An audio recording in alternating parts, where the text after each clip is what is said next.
Every time we begin a session, we begin with silence. And every time we end a session, we end with silence. Now this can be done for everything that we do. Whether it's a meeting, whether it's obviously like we saw yesterday, a surgery, whether it is anything which you feel requires a pure and powerful state of mind, in which decision making should be accurate, anything which requires clarity of thinking, anything which requires harmony of energy between the people involved should begin and end with silence. As you have seen in the campus in the 3 days, after every 1 hour there was a traffic control. तो हम क्या करते हैं कि जब ऐसे बैठे होते हैं, बात भी कर रहे हैं, मीटिंग भी हो रही है, कुछ भी हो रहा है, और अगर बीच में वो ट्रैफिक कंट्रोल का गीत बजता है तो हम जो कर रहे हैं उसमें रुक जाते हैं. एंड उसका रिजल्ट ये देखा कि जैसे कभी कुछ बात हो रही है, सॉल्यूशन नहीं निकल रहा, एक दूसरे को समझ नहीं पा रहा, मेरा ओपिनियन आपके ओपिनियन से मैच नहीं कर रहा, और उसके बीच में वो ट्रैफिक कंट्रोल का गीत बज जाता है और 2 लोग साइलेंट हो जाते हैं.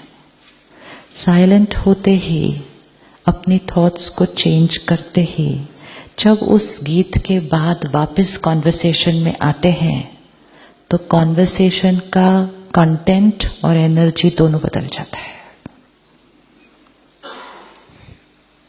So it's a very, very, very, very powerful technique. Just to pause, withdraw, connect to your original self and come back. Because if we don't take those few minutes, then we are working through the top layer of the mind. And if we take these few minutes of silence, then we are working from the intuitive mind. एक है सागर की ऊपर की लहरें और एक है सागर का तला. तो ऊपर की लहरें कैसी होती हैं? सागर की ऊपर की लहरें कैसी होती हैं? That is how our ऊपर का mind is, turbulent. और सागर की तले कैसी होती हैं? शांत. तलों में क्या मिलता है? वहां क्या पड़ा हुआ है? वहां क्या पड़ा है? सिर्फ शांत है वो नहीं, वहां पड़ा क्या है? पर्ल्स. आपके वो नीचे शांति में क्या पड़ा हुआ है? क्या पड़ा है वहां? वहां पड़ा है ज्ञान के पर्ल्स पड़े हुए हैं. हर एक को, कोई ऐसा नहीं है जिसको पता नहीं होता क्या राइट है क्या नहीं है. लेकिन वो विजडम जो नीचे है वो कभी कभी ऊपर की बातों से ढक जाती है.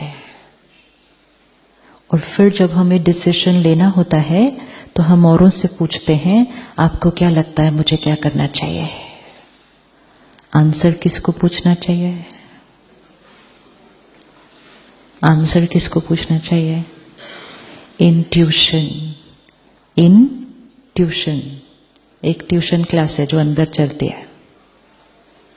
टीचर बैठा है, लेकिन वो टीचर कहाँ है? 2 मिनट साइलेंस पे बैठेंगे तब मिलेगा वो टीचर. तो कोई भी डिसीजन लेने से पहले ये 2 मिनट साइलेंस एक्सपेरिमेंट करके देखना शुरू करें. आपका logical mind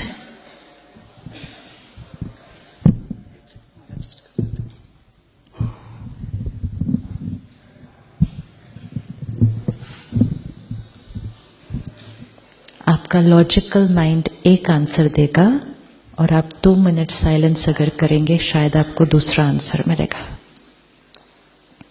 and even for small things. Just now 10 minutes back, looking at the weather, we were contemplating whether to go by train or by flight.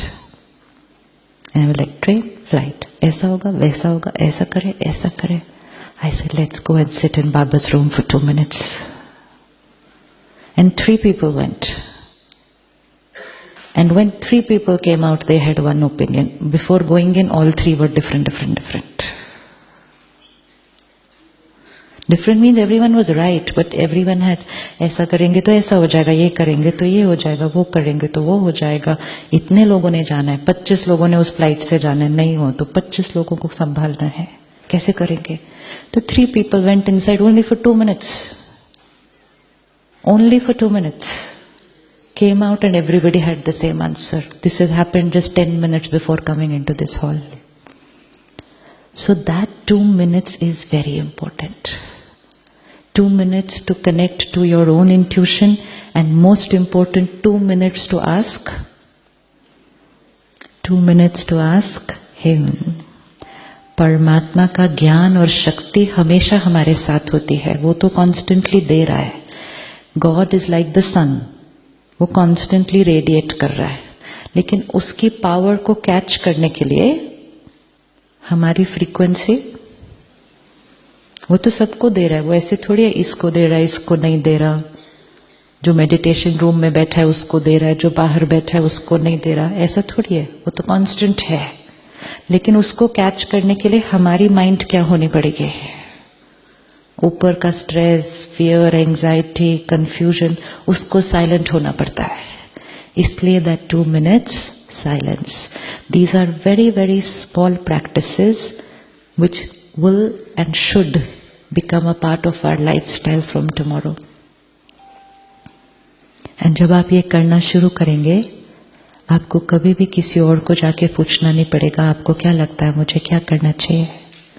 क्योंकि अगर कोई आंसर दे भी दे तो इम्प्लीमेंट तो फिर भी हमको करना है. तो जिसको इम्प्लीमेंट करना होता है उसी को डिसीजन लेना चाहिए.